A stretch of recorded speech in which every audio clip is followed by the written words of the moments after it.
నీలాగా 50 లక్షల రూపాయలతో దొరికిన దొంగలం కాదు, నీలాగా లుచ్చా పనులు చేసిన వాళ్ళం కాదు. నీకు భయపడేటోడెవడు బీఆర్ఎస్ పార్టీలో తెలంగాణలో లేడు. మీరు చూస్తుండ్రు, నేను చెప్పుడు కాదు, మీరు చూస్తుండ్రు. రాష్ట్రంలో ఎవడు కూడా రేవంత్ రెడ్డిని ముఖ్యమంత్రి కింద చూస్తలేడు. మీరు ఇక అంటే మళ్ళీ ఇంకొని కేసు పెడతాడు, వాన్ లోపలెత్తాడు. నేను అనా ఆయన ఎవరో మర్చిపోయిండు పేరు అని నేను అనా. ఎందుకన్నా అంటే నిన్ను ఎవడు నేను ఏమంటున్నాడు, నిన్ను ఎవడు గుర్తుపడతలేడు. నేనేం చేస్తా దానికి? సంవత్సరం తర్వాత కూడా నేను ఎవడు దేకపోతే నేనేం చేయాలి దానికి?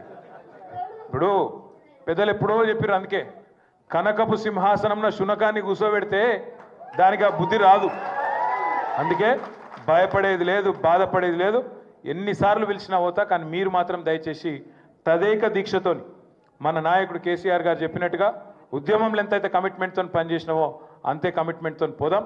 వాళ్ళు ఎన్ని ప్రశ్నలు పెట్టినా, ఎన్ని సవాళ్ళు వేసినా, ఎన్ని రకాల ఇబ్బందులు పెట్టినా, ఎన్ని రకాల కొత్త రకాల కేసులు పెట్టినా భయపడేది లేదు, తల వంచేది లేదు. నిజాయితీకి ధైర్యం ఎక్కువ. వాడు ఎవడు ఏమనుకున్నా సరే ఇది లొట్టపీస్ కేసే, వీడు ఒక లొట్టపీస్ ముఖ్యమంత్రి, బరాబర్ కొట్లాడదాం, గట్టిగా ముందుకోదాం. మీ అందరి దయతో ఆశీర్వాదం తీయాలి. సిరిసిల్ల నుంచి కూడా మా తమ్ముళ్ళు చాలా మంది వచ్చిండ్రు, మీకు కూడా ప్రత్యేకంగా ధన్యవాదాలు. నిజానికి నేను ఊహించలేదు, మేము చెప్పలేదు, అయినా కూడా మీరందరూ ప్రేమతో వచ్చినందుకు మా సిరిసిల్ల అన్నదమ్ములకు కూడా పేరు పేరున ధన్యవాదాలు, నమస్కారాలు తెలియజేస్తూ మళ్ళా ఈరోజు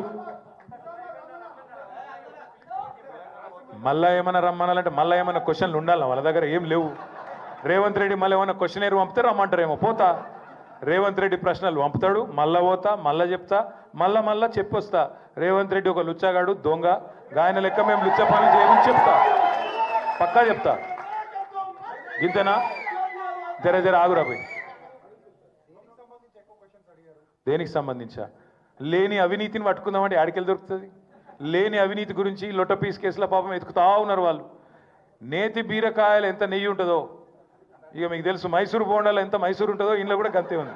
అందుకే నేను చెప్పిన వాళ్ళకి, మీరు ఒక వైల్డ్ గూస్ చేజ్ అంటారు ఇంగ్లీష్లో, ఆ గన్లు ఉన్నారు మీరు, కేసు లేదు తొక్కలేదు, ఇలా ఏముందా అని నేనే చెప్పిన వాళ్ళకు.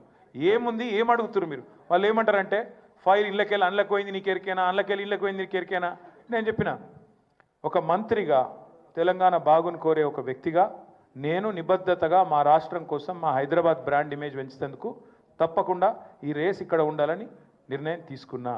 ఒక్క పైసా అవినీతి కానీ, ఒక చిన్న తప్పు కానీ మేము చేయలేదు.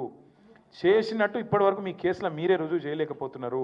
ఏదో అక్రమ కేసు పెట్టి బనాయించి 4 రోజులు జైల్లో పెట్టాలని ఒక పైశాచిక శునకానందం నీకుంటే ఉండొచ్చు, కానీ దానికి భయపడేటోడెవడు లేడు.